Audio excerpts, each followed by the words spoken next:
하나님의 말씀은 구약 성경 중에 느헤미야 1장 4절로 5절 말씀 보겠습니다. 구약 성경 727면입니다.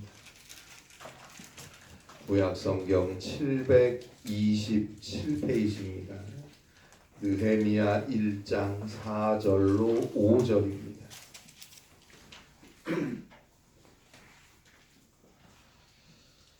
구약 성경 727페이지입니다. 느헤미야 1장 4절로 5절입니다.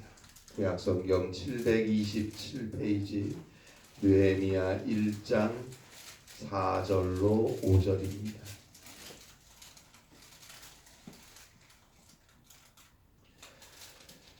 함께 한 목소리로 하나님의 말씀 봉독하겠습니다. 느헤미야 1장 4절로 5절 함께 읽겠습니다. 내가 이 말을 듣고 앉아서 울고 수일 동안 슬퍼하며 하늘의 하나님 앞에 금식하며 기도하여 이르되 하늘의 하나님 여호와 크고 두려우신 하나님이여 주를 사랑하고 주의 계명을 지키는 자에게 언약을 지키시며 긍휼을 베푸시는 주여 간구하나이다. 아멘. 한 신앙인의 간증입니다. 그가 근무하던 직장에서 근거 없는 악의적인 루머에 시달리게 되었다고 해요. 아무리 아니라고 설명하고 이야기해도 오해가 좀처럼 풀리지 않았습니다. 그는 하도 시달린 탓에 잠도 잘 못 잘 정도로 분하고 원통했습니다. 당장이라도 사표를 던지고 싶었고 나쁜 소문을 퍼뜨리는 사람들과 만나서 싸움이라도 하고 싶었다고 합니다. 그렇게 며칠이 지나고 도저히 견딜 수가 없어서 금요일 밤에 가까운 기도원에 들어가 울면서 하나님 앞에 간절히 기도를 드렸다고 해요. 하나님 억울합니다. 어쩌면 이렇게 없는 말을 만들어서 저를 비난할 수 있습니까? 울며 간절히 하나님께 기도했어요. 한참의 시간이 지나고 그의 마음속에서 불현듯 그럴 수도 있다. 그럴 수도 있다. 누군가의 음성이 들렸다고 해요.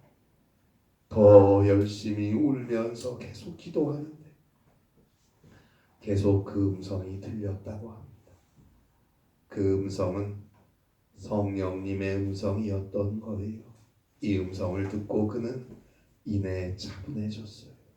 그리고 그렇지, 세상이니까 그럴 수도 있지 라는 결론을 내리게 되었다고 해요. 그의 마음속에 평화가 찾아왔다고 합니다. 그럴 수도 있다. 이 한마디를 하나님께서 해주신다면 어떨까? 누가 나에게 이 말을 해줄까?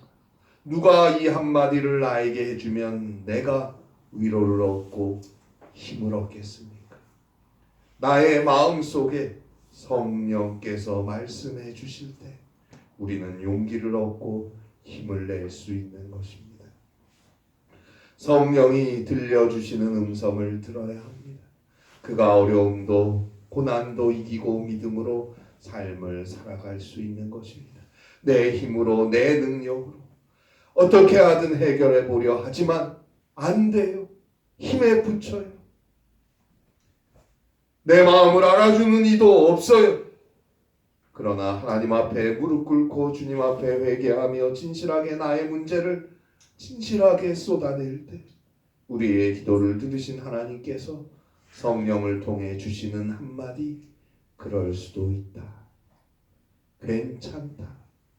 내가 너와 함께 있다. 그 한마디가 나에게 평화를 주고 새로운 용기를 허락하는 것입니다. 언제나 성령의 인도함을 따라갈 때 우리의 영, 우리의 마음은 두려움 중에서도 평안을 얻고 용기를 가지고 새롭게 나아갈 수 있게 될 것입니다. 오늘 성경을 보면 성령의 도움을 따라 살아가고자 하는 한 사람의 기도가 나옵니다. 그 사람은 바로 느헤미야입니다. 오늘 성경 제일 앞에 느헤미야 1장 1절입니다. 하가랴의 아들 느헤미야의 말이라. 아닥사스다 왕 제20년 기슬르월에 내가 수산궁에 있는데. 느헤미야 1장 1절에 나오는 아닥사스다 왕은 에스라 7장 1절에서 보듯이 바사 제국의 아닥사스다 1세 왕을 가리키는 말입니다. 기슬르월이라는 말은 유대력으로 9월을 의미하는 거고, 우리의 시간, 우리의 달력으로, 오늘날 우리의 달력으로는 11월에서 12월에 해당하는 시간입니다.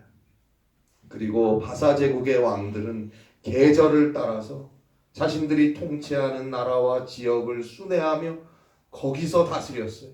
그러니까 국을 그렇게 옮겨 다녔어요. 계절을 따라서 바벨론, 엑바타나 그리고 수산을 순회하며 거주했어요. 오늘 성경 1절에서 바사의 왕 아닥사스다 1세가 수산궁에 머물고 있음을 알 수 있어요. 자, 아닥사스다 1세는 기원전 465년에서 기원전 425년까지 40년 동안 통치했으니까 오늘 성경 1절에서 아닥사스다 왕 제20년이라고 했으니까 기원전 445년임을 알 수 있습니다. 기원전 539년에 바사 제국이 바벨론을 무너뜨리고 새 시대를 열었지요. 그때 고레스 왕이 그 새 시대와 함께 칙령을 내렸어요.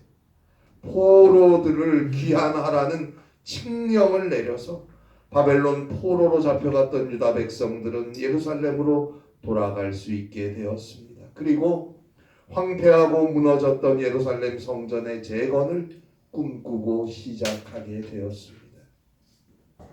그때부터 예루살렘의 성전이 계속 재건되고 있었어요. 그런데 2절에 보니까 느헤미야의 형제였던 하나니가 포함된 사절단이 예루살렘을 다녀왔는데, 예루살렘을 다녀와서 느헤미야에게 보고를 했는데, 자, 고레스 왕 시절에 포로 귀환을 통해 예루살렘으로 돌아간 유다 민족, 유다 백성들이 무너진 성전을 재건을 시작을 했는데, 그렇게 시간이 지나서 오늘 성경 1절에 보듯이 아닥사스다 왕이 다스리는 시간까지 지났는데, 그때 사절단이 예루살렘을 다녀와서 느헤미야에게 보고를 하는데 3절에 보니까 예루살렘으로 돌아간 유다인들, 예루살렘에 남아있는 유대인들이 큰 환난을 당하고 능욕을 받고 예루살렘 성은 무너지고 성문들은 불에 탔다라고 보고를 합니다. 느헤미야는 자신의 고국 예루살렘이 또다시 무너지고 치욕받았다는 소리를 듣고는 너무너무 가슴이 아프고 슬퍼서 웁니다. 자, 아닥사스다 왕 제20년이란 1절의 말씀에서 기원전 445년임을 알 수 있다고 말씀드렸죠. 기원전 586년에 바벨론의 느부갓네살에 의해 유다 나라 예루살렘 성은 완전히 멸망당하지 않았습니까? 기원전 586년에 완전히 멸망당했습니다. 그런데 지금 오늘 성경 기원전 445년이, 그러니까 1세기 100년도 훨씬 더 전에 있었던 그 바벨론 느부갓네살에 의해 학살당한 이야기를 오늘 성경에서 하는 게 아니에요. 느헤미야가 보고받고 있는 예루살렘 성이 허물어지고 성문들이 불타고 동포들이 능욕당하고 큰 환난을 당한다는 소식은 고레스 왕에 의해 기원전 539년에 포로 귀환이 시작되고 이제 유다 백성들이 돌아가서 수십 년에 걸쳐서 성전 재건을 했는데 그 재건한 성전이 다시 무너졌다는 소리. 에스라 4장에 그 내용이 나옵니다. 예루살렘 성전 재건을 건축하고 예루살렘 성전 재건을 질투하고 예루살렘 성이 다시 세워지는 것을 적대시했던 아수르를 포함해서 사마리아까지 이르는 그 세력들, 여러 세력들이 있었어요. 그들이 결탁을 해서 예루살렘 성전 재건을 방해했고 결국 그들의 음모와 모함이 계속되다가 오늘 성경에 나오는 바사 제국의 아닥사스다 왕으로 하여금 성전 건축을 중단하라는 조서까지 받아내게 되었어요. 따라서 그들은 성전 건축을 방해하는 그 여러 세력들은 이제 왕의 조서까지 받았겠다. 아주 합법적으로 재건되고 있었던 예루살렘 성전을 무너뜨리고 불태워버린 거예요. 이 절망적인 소식을 들은 느헤미야는 사실 아닥사스다 왕에게 직접 나가서 이야기할 수 있었어요. 자, 보세요. 오늘 성경 1장의 제일 마지막 절을 보면 1장 11절이죠. 제일 마지막 절에 보면 마지막에 뭐라고 써 있어요? 그때 내가 왕의 술관원이 되었느니라.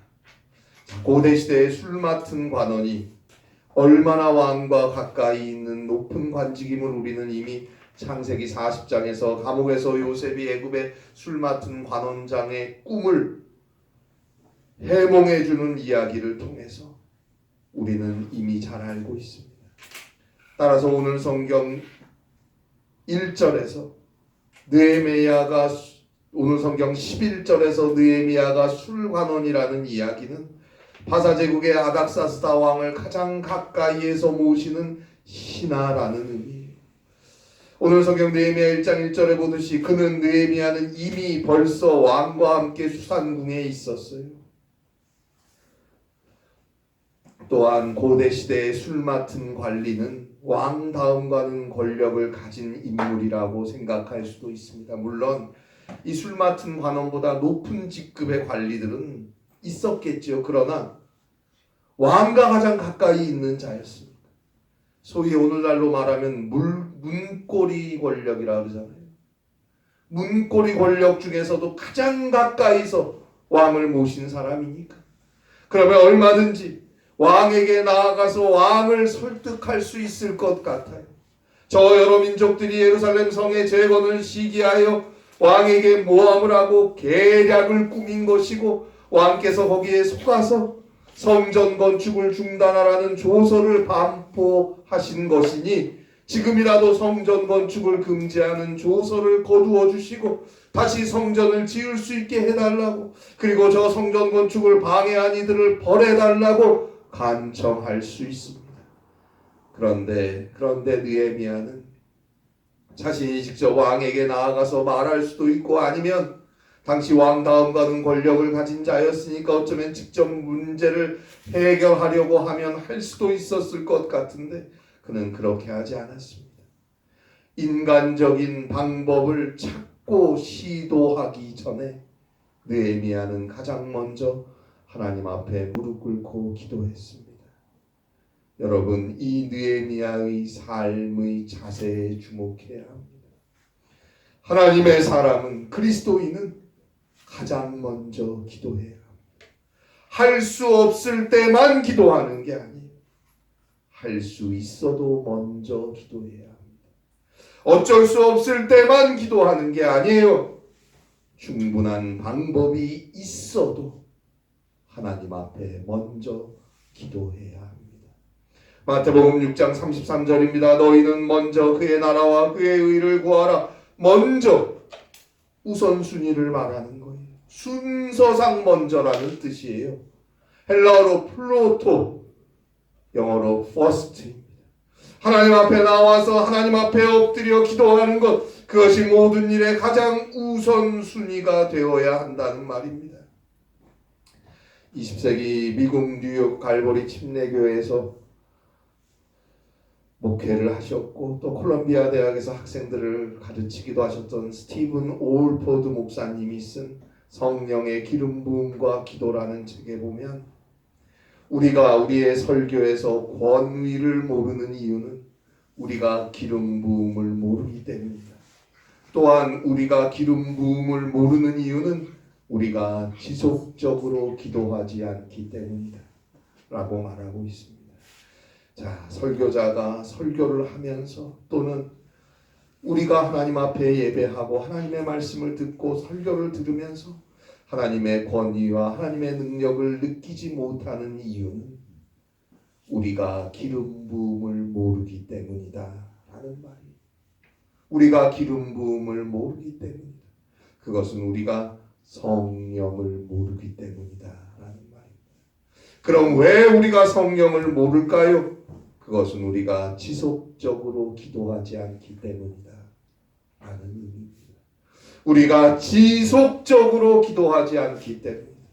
누가복음 11장 9절입니다. 내가 또 너희에게 이르노니 구하라 그러면 너희에게 주실 것이요 찾으라 그러면 찾아낼 것이요 문을 두드리라 그러면 너희에게 열릴 것이니, 여기서 구하라 찾으라 두드리라는 예수님의 이 말씀은 전부 현재형입니다. 현재형으로 쓰였어요. 동사가 지금 계속해서 구하고 찾고 두드리라는 거예요. 고린도서 6장 2절이죠. 보라 지금은 은혜 받을 만한 때요. 보라 지금은 구원의 날이로다. 기도하고 은혜 받는 것, 그건 바로 지금 오늘 이루어져야 하는 것입니다. 그에게 성령의 은사들을 부어주실 것이다 라는 말씀입니다. 기도는 오늘 지금 나의 삶이어야 합니다. 언제나 현재 나의 삶 속에 기도가 함께해야 합니다. 기도가 살아있어야 합니다. 지속적으로 구하고 지속적으로 간구하는 삶, 그가 성령과 함께 할 것입니다. 그가 하나님의 능력을 알게 될 것입니다. 성령을 아는 삶을 살 거예요.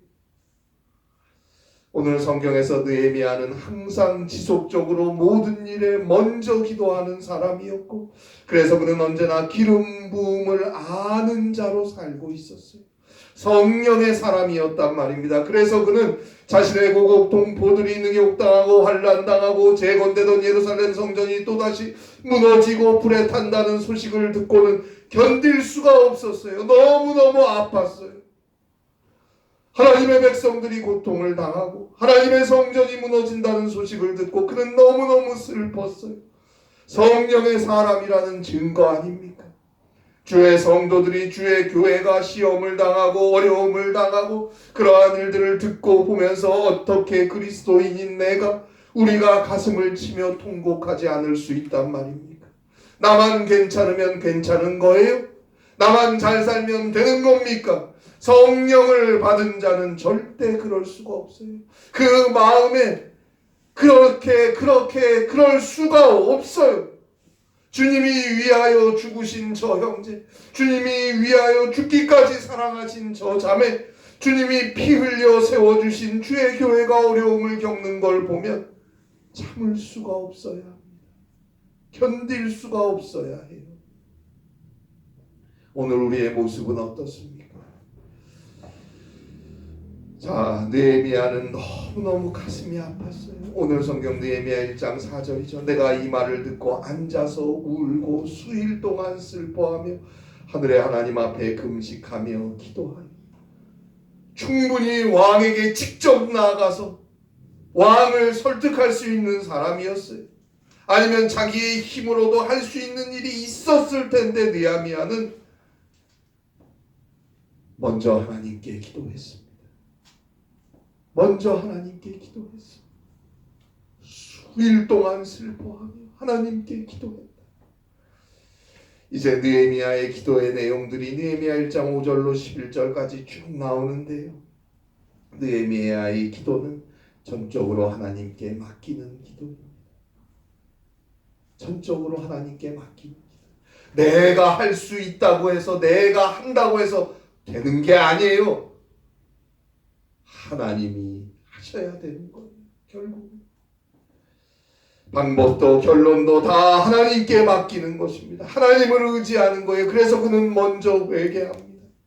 하나님의 백성으로 부족했던 자기 민족, 그 잘못이 자신의 잘못임을 깨닫고 회개하고 있어요. 눈물로 간절히 회개합니다. 그리고 하나님께서 자신의 백성을 지키시고 사랑하신다는 그 신실하심을 믿고 기도합니다.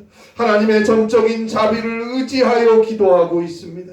로마서 8장 32절 말씀대로 하나님께서는 자신의 아들까지도, 하나뿐인 자신의 아들 예수 그리스도마저도 우리를 위해 아낌없이 저 십자가에 내어주신 분 아닙니까? 그 하나님께서 우리를 사랑하신다는 걸 의심하지 마세요. 오직 예수 그리스도를 믿고 주님께 돌아오는 자를 용서하시고 믿음으로 기도하는 그 간구를 들으시고 응답해 주시고 사랑으로 끝까지 함께 해 주심을 굳게 믿으시기를 바랍니다. 믿고 주를 의지해서 사는 것입니다. 성령께서 그와 함께 하실 것입니다. 그를 지키시고 도우시고 이기게 하실 것입니다. 오늘 성경 느헤미야 1장 5절입니다. 이르되 하늘의 하나님 여호와 크고 두려우신 하나님이여 주를 사랑하고 주의 계명을 지키는 자에게 언약을 지키시며 긍휼을 베푸시는 주여 간구하나이다. 그리고 회개하기 시작하면서 쭉 기도와 간구가 나옵니다.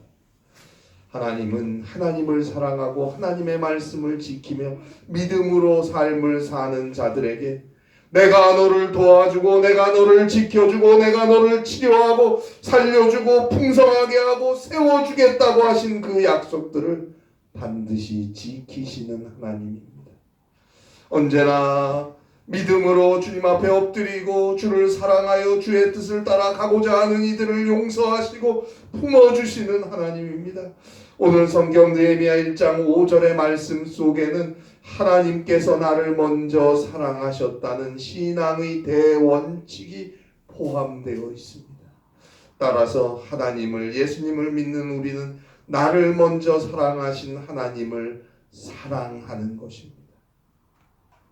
하나님께서 아브라함을 부르시고 아브라함을 먼저 사랑하셔서 언약을 주시지 않았습니까? 하나님께서 이스라엘을 먼저 선택하고 사랑하셨어요. 그리고 그 이스라엘에게 하나님은 계명을 주셨습니다. 그리고 하나님께서 우리 모든 인간을 먼저 사랑하셨어요. 일방적으로 사랑하셨어요. 우리를 죄에서 사망에서 용서하시고 구원하시기 위해서, 온 인류를 구원하시기 위해서 하나님의 독생자 예수 그리스도께서 인간이 되어 이 땅에 오시고 사시고 죽으시고 다시 사시지 않았습니까? 우리가 할 일이 뭐가 있습니까? 하나님이 다 하신 거예요. 먼저 주도적으로. 요한복음 3장 16절입니다. 하나님이 세상을 이처럼 사랑하사 하나님이 우리와 같이 되시고 우리와 함께 사시고 대신 죽기까지 사랑하셨어요. 그 사랑으로 우리는 용서함과 구원을 얻게 되었습니다. 그리고 우리에게 주님은 주의 말씀을 주셨습니다. 이제 우리는 그 주의 계명을 지켜야 합니다. 그것이 주의 사랑을 받은 우리가 주를 사랑하는 길인 것입니다. 요한복음 14장 15절입니다. 너희가 나를 사랑하면 나의 계명을 지키리라.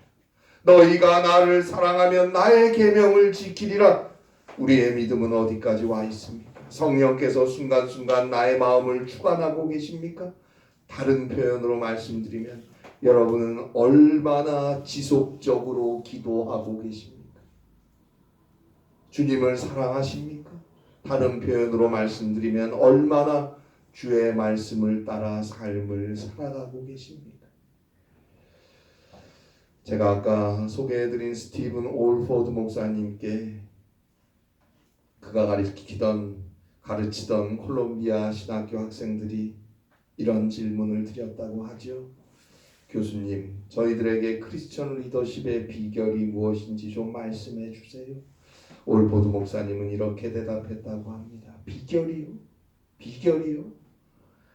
무릎을 꿇으십시오. 눈에 눈물이 흐르게 하십시오. 그리고 심장이 깨어져도 참으십시오.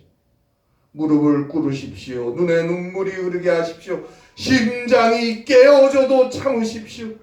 여러분, 무릎을 꿇고 눈에 눈물이 흐르고 심장이 깨어질 정도로 정말 간절하게 기도해 보신 적 있습니까? 울며 며칠 동안 탄식하고 애통하고 회개하고 간구하며 오늘 성경의 느헤미야처럼 기도해 보신 적이 있나요? 그의 앞을 그 무엇도 그 누구도 가로막을 수 없습니다. 성령께서 하나님의 위엄과 하나님의 능력을 그에게 허락해 주실 것입니다. 내 손으로 내 힘으로 넉넉하게 무언가를 할 수 있어도 우리는 항상 먼저 하나님께 기도해야 합니다. 항상 먼저 하나님을 바라보아야 합니다. 먼저 주의 말씀에 귀 기울이고 믿음으로 살아가야 합니다. 인생은 오직 하나님의 손에 달린 것이니까요. 느헤미야는 결국 하나님의 능력과 도우심 은혜 안에서 지혜롭고 힘있게 예루살렘 성벽을 재건하여 봉헌하게 됩니다. 그리고 오직 하나님의 말씀을 따른 신앙의 개혁을 단행하게 됩니다. 사랑하는 여러분, 항상 먼저 주 앞에 나와 엎드려 회개하고 기도하며 늘 주께 맡기고 의지하고 믿음 가운데 살아가시기를 바랍니다.